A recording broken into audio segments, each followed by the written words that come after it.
I have lived for nearly 30 years and have never been popular with women, but for some reason, kids seem to like me. Babies and strollers passing by on the street, toddlers being led by their parents. They all look at my face with such curiosity and never take their eyes off me. Some even cheerfully stretch out their arms as if wanting to be picked up. Once while I was crouching on the sidewalk tying my loose shoelaces, an unfamiliar little boy approached and offered me a balloon. I went through college without much of a plan, and when it was time to start job hunting, I realized I didn't have a particular career passion. The only thing going for me was that kids seemed to like me. That being said, I wasn't especially fond of children. But somehow, although I wasn't sure if it was a special skill, I thought of becoming a child care worker. After working at a daycare as an assistant for 3 years, I got my child care certification. When I moved to another daycare, I realized something about myself. I'm not a morning person. It's exhausting to deal with hyperactive kids in the morning, so I looked for a daycare that had afternoon shifts. I found one 6 months ago that offered evening care. It's a great place to work. My hours are from 2 p.m. to 11 p.m. Good evening, I'm Mary. Dressed in my uniform, an apron with a bear on it, I cheerfully greeted her at the entrance. Good evening, Catherine's mom. After glancing at me, she gave a cold and emotionless stare. Darn it, I slipped up. She didn't like being referred to as Catherine's mom. Catherine is her 4-year-old daughter who is under our care 3 times a week. She came to pick up little Catherine after work. People often assume that parents who use night care work in nightlife professions, but in reality, they have various jobs like office workers, teachers, and entrepreneurs. She is a doctor, a physician working 3 times a week at a nearby clinic in our neighborhood. I heard she divorced a few years back and is now a single mother.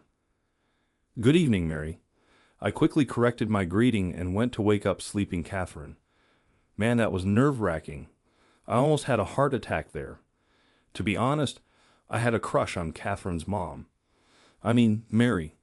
I liked her pale skin, natural makeup, and her slightly stern and serene appearance. There is no reason you like what you like. I began to look forward to those brief moments when we exchanged a few words or when I updated her about Catherine's day. After all, in my eyes, it was just a fleeting crush from a plain man nearing his 30s who's never been popular with women. Whether it was the ice cream I had late at night, or maybe I caught a chill, I ended up with an upset stomach that day. I've always had a weak stomach. Thinking it was just the usual, I decided to get checked out at the nearby clinic. While filling out the form at the reception, I realized something huge.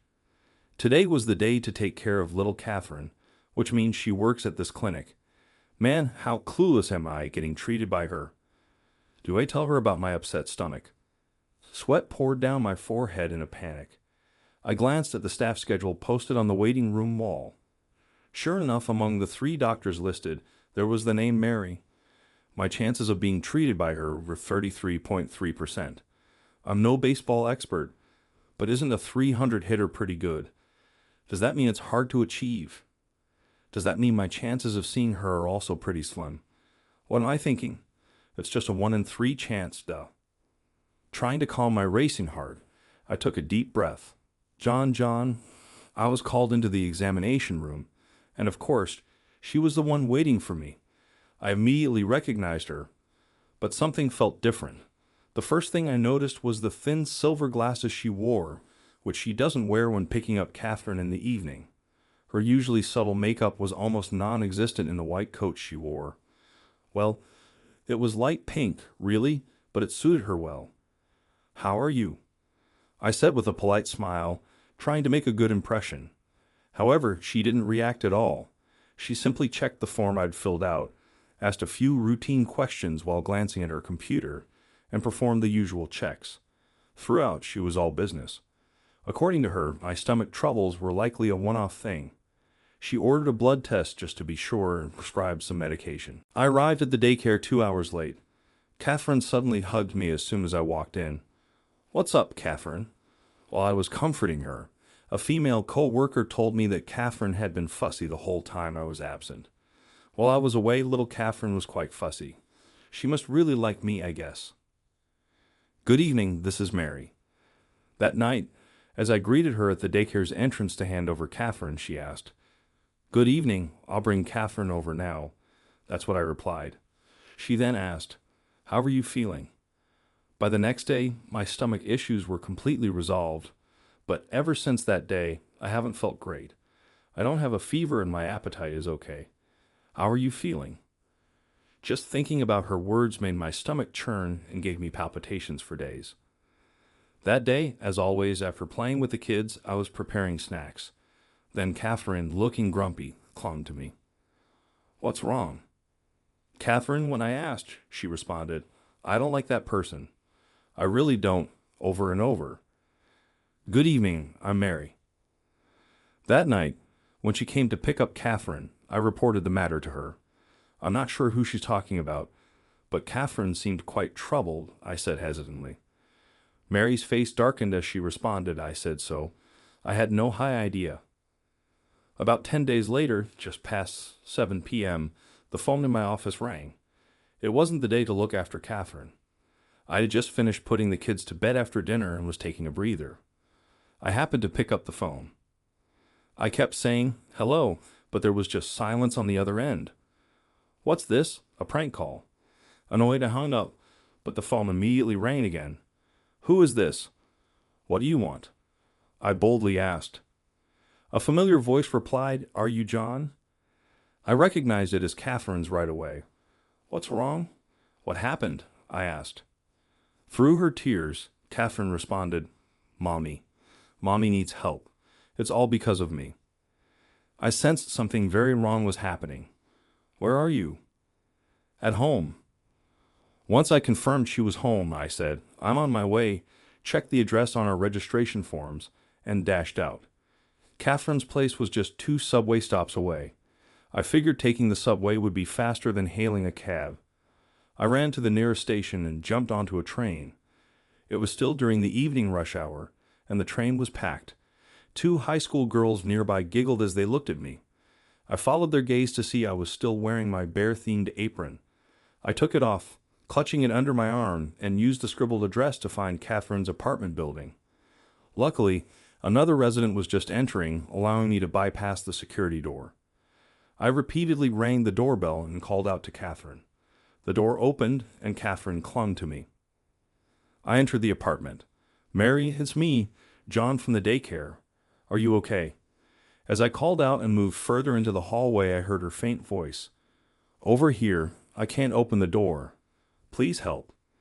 Looking in the direction of her voice, I saw a tall metal shelf had fallen at a 45-degree angle, jamming the bathroom door shut. "It's all right. Right now." I tried to lift the fallen shelf. However, it was firmly stuck and wouldn't budge. I put my back into it, trying to move the shelf with grunts of effort. "Please help me out," I heard her desperate plea.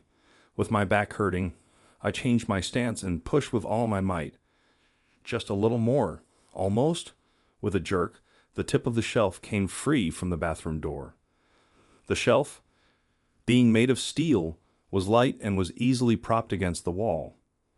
Suddenly, the bathroom door swung open with force, striking me hard in the back. Ouch. I couldn't help but yell out, rubbing my back. "I'm so sorry," she said, looking genuinely remorseful.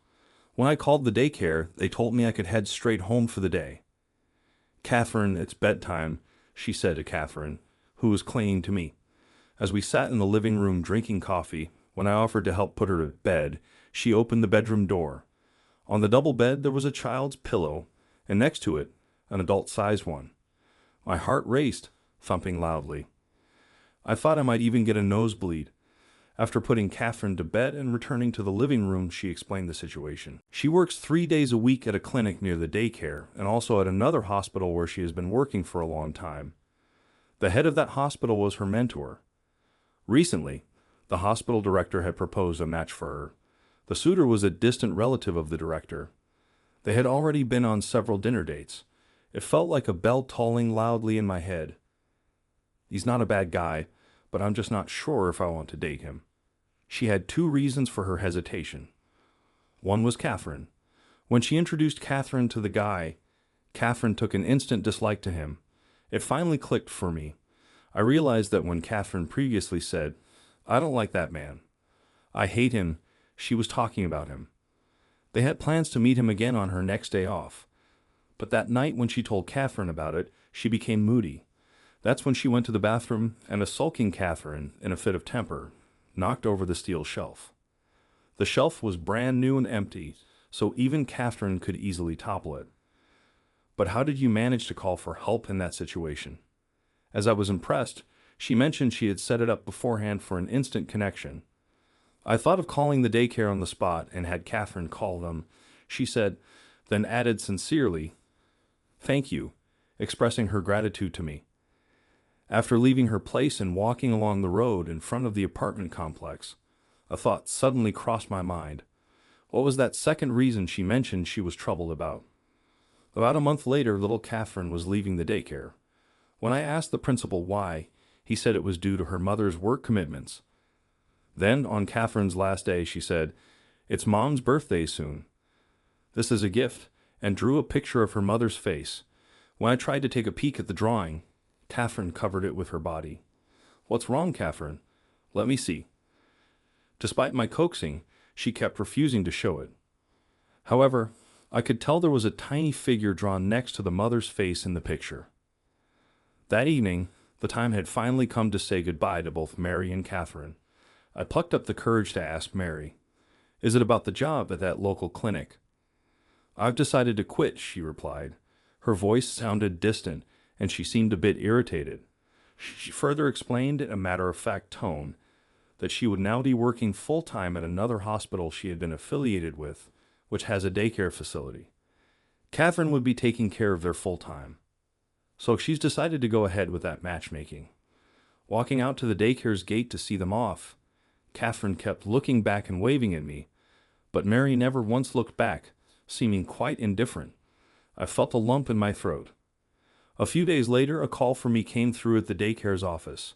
It was Mary. She wanted me to come to her place next Thursday at 6 in the evening.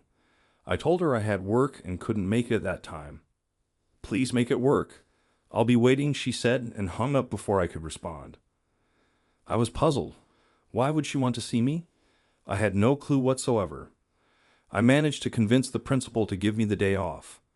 All day, I was restless and couldn't even eat. I left my home a little past 4 p.m.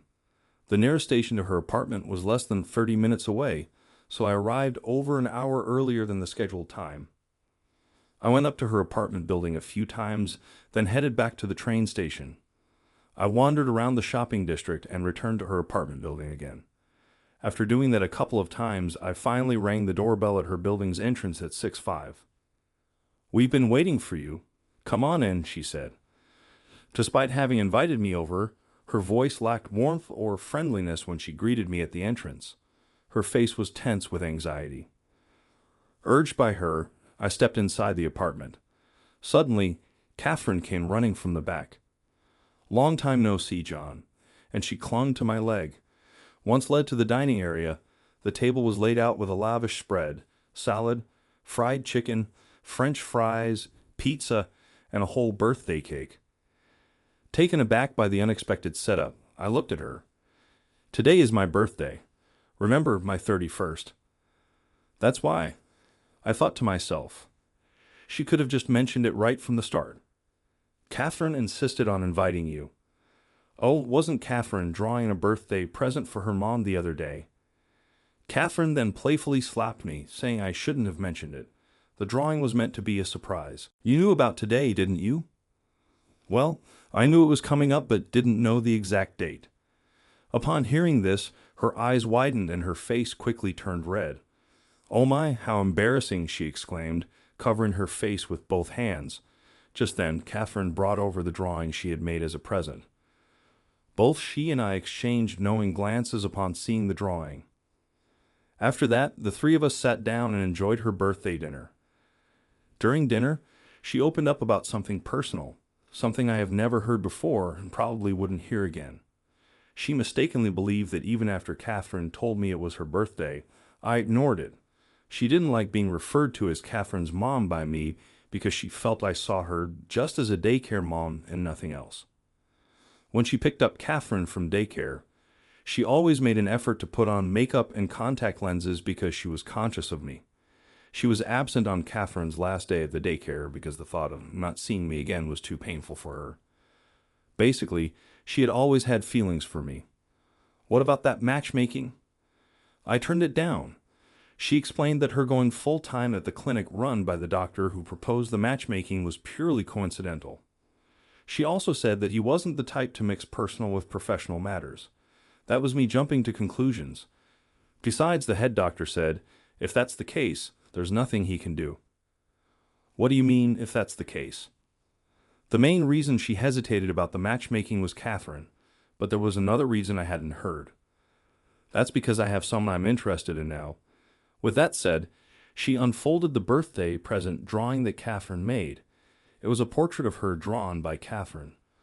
What caught her eye, and she pointed out, was a tiny figure next to it, a man in an apron with a teddy bear emblem on the chest. And with that, my faint admiration became a reality. After dating her for a while, I casually remarked, but a doctor and just a preschool teacher like me. She instantly flared up in anger, raising her voice. What do you mean, just? I hate when you belittle yourself like that. I really hate it. Time flew by, and now Catherine, who will be entering elementary school next year, calls me Dad. How did you find today's story? Please hit like and subscribe to the channel, and it will be a great motivation for us to continue our work. We're looking forward to reading your comments.